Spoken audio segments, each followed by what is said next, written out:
Okay, Mindshifters, just Paula folks. I just want to have a talk with you guys. Yesterday when I got up, I read an article about the coronavirus and the rate of mortality within the Black community, and it was it was sad. I'm Black, and it was just like it just got me to thinking. So this is a conversation video. I may just put it on my Just Paula folks because it's more like commentary and I would love to have like discussion.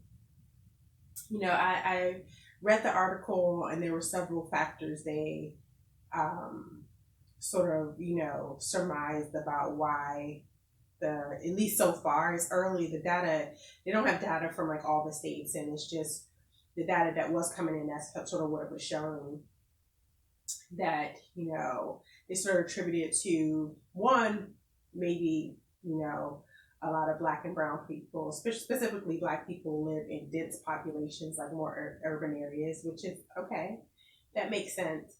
They also talked about the access to healthcare, and I definitely can attest to that. I didn't have healthcare growing up, or it was intermittently. There was like this whole situation going back and forth with my father, and my mom is on Social Security disability. She has been ever since I was young. And so it was a back and forth between him being responsible and the state for my brother and I. And it was just ridiculous. So a lot of times we just didn't have, it just depended. It was crazy. So growing up without health, without seeing a doctor regularly, and dental, or you having to pay out of pocket or be a part of a certain program was just normal to me. Sadly, and that was one of the reasons why I had a. I know I'm not trying to get into political with anyone about Hillary Clinton, but she fought for children's health care. Like, she was an advocate, and I benefited from that. So, anyways, we're on. But they sort of attributed that was a reason why maybe there was a disparity as far as uh, you know with the deaths of African Americans or Black people in America. I do think my son is doing psychology and they're trying to finish their last semester via distance learning. I do think there is, of course, hopefully, no one's living under a rock in America and about our history, that there's some structural racism or some deep seated biases that maybe people are not even aware of. That they were also talking anecdotally that potentially, people, and maybe even Black people, I don't know, but just something in the subconscious that you're not going to give the same care to a Black person that comes in any situation. So I do, I understand all those factors, and I'm pretty sure there's some other factors that I didn't think of.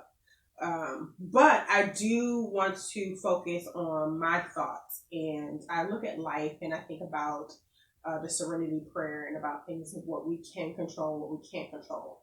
As a Black woman, I can't control what someone thinks of me.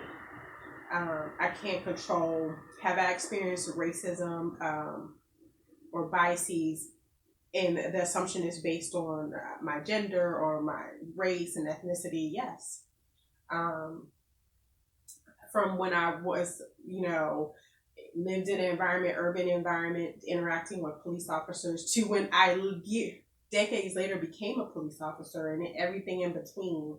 Um, it's just been, I mean, I have some stories, and it made me who I am today, but I know that there's a lot of deep seated biases and prejudice and structural racism in place. But I want to focus on this today, and I don't want anyone to um, take this the wrong way, especially within my Black community. And if I see any comments that are like weird or antagonistic and they're not just thought provoking and constructive, I'm just going to delete it because I don't have that on any of my channels. I just don't. That's no need for that.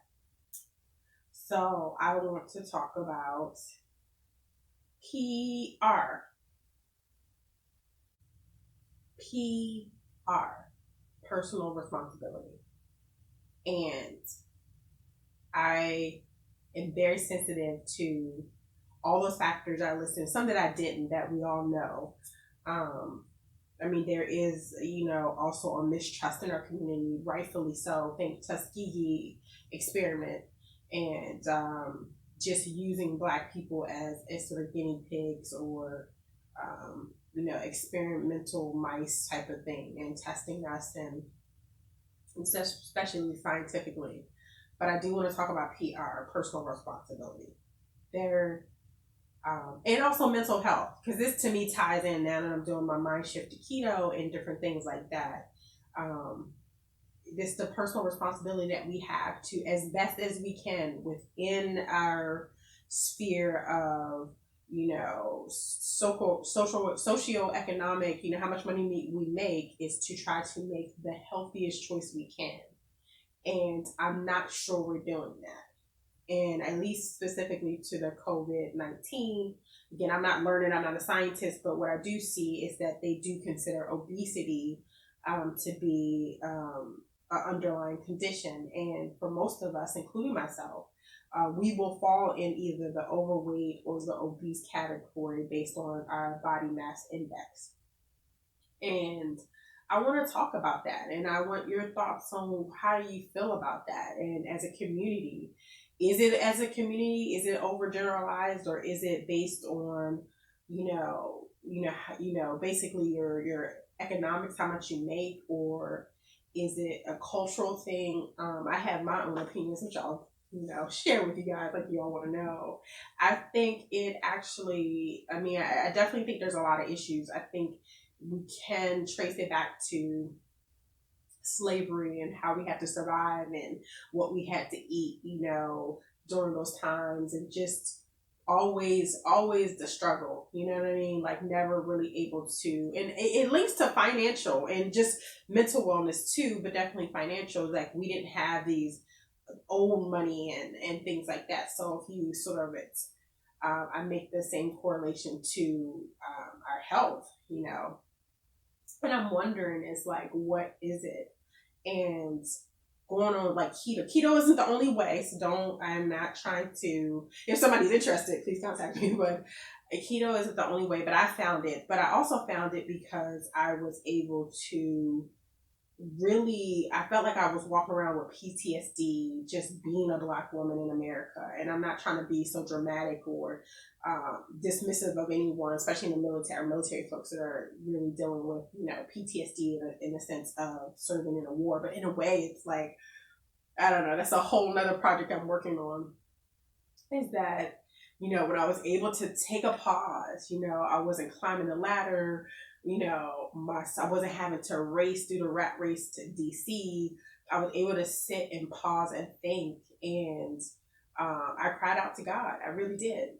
And he allowed different things to come into place. So I was able to study his word. And I want to talk about that. The three things that we see in the Black community. We see three things. We see a church, a liquor store, really four, but let's go to three. Church, a liquor store, and a dialysis center. And just think about that. I want you guys to really, really think about that. I've been thinking about it. And there's some other things that I see that are commonalities, but those are three things we see in our community. And I'm not judging anyone. I'm just thinking for myself, I had to take the opportunity. My son and I had some doubts about our spirituality and our belief system, and we took the time to really study it. And we're still in study mode. It's quite fascinating.